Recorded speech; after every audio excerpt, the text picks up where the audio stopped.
देखो ये वाला हम लोग पहले जो दिए थे ये वाला 9 में बनाए हैं, ठीक है। मैंने पहले फैक्टर जो करते थे 9 में भी किए हैं, थोड़ा सा इसमें बढ़ाया है, ठीक है। तो 2 का 1 नंबर दिया है, एक्सरसाइज हो गया आपका 2.2। 1 का 1 नंबर ना कितना है, x square minus 2x plus minus 8 है ना।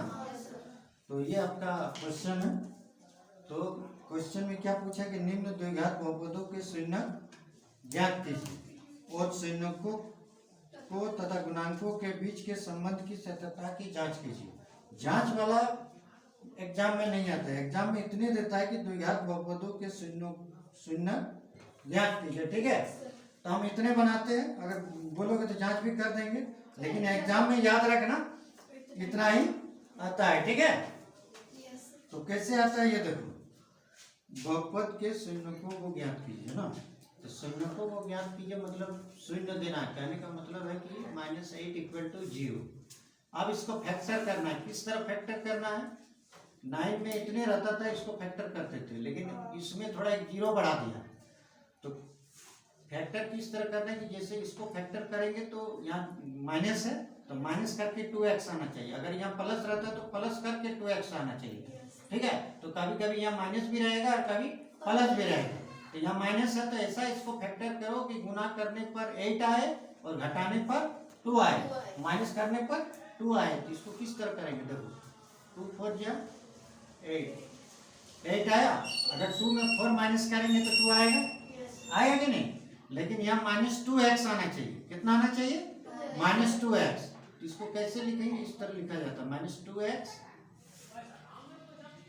सॉरी प्लस होगा तभी होगा, यहाँ माइनस नहीं होगा, यहाँ प्लस होगा, तब जाके इसको माइनस करेंगे।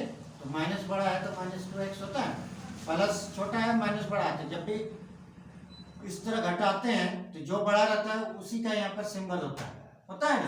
तो माइनस बड़ा है इसलिए -2x, यानी ये -2x आ गया। अब इसका मतलब है कि फैक्टर हो गया ये वाला कि +2x -4x। अब इसको हटा के ये दोनों बैठाना है, इसको हटा के ये दोनों बैठाना, फर्स्ट और लास्ट वही हो, ठीक है। तो ये आपका फिर करो, x² मैंने बोला -2x के जगह पर इसको बैठाना है, तो +2x -4x और -8 है = 0। ये हो गया आपका फैक्टर, ठीक है। अब क्या करते हैं, फिर सबको अलग कर दो, अलग किस तरह करेंगे, जैसे x के रूट है ना, और +2x इसको भी अलग कर दो, मैंने इसको भी फैक्टर कर दो, और 2 2 जा 4 हो गया, और फिर 2 2 जा 4 4 2 जा 8 है ना, 2 2 जा 4 4 2 जा 8, ये भी फैक्टर हो गया = 0।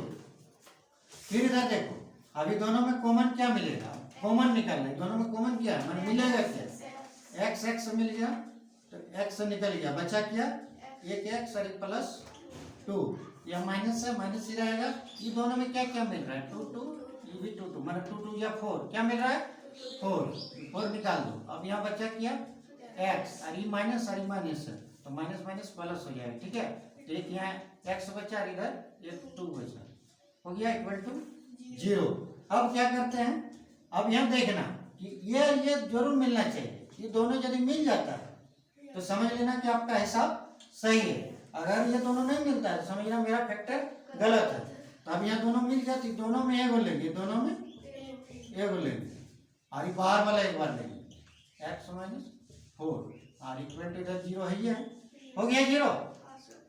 अब क्या करते हैं, 9 में क्या करते थे कि 9 में ये 0 नहीं देते थे, 9 में ये 0 नहीं देते थे, 9 में खाली इतने निकालते थे, फैक्टर कर दिया, हो गया आंसर। लेकिन इस बार थोड़ा बढ़ा दिया, शून्य ज्ञात कीजिए, मैंने x का वैल्यू निकालना, मैंने x का मान निकालना, किस तरह निकालेंगे, x + 2 = 0, और इसका भी अलग निकालेंगे, x - 4 = 0।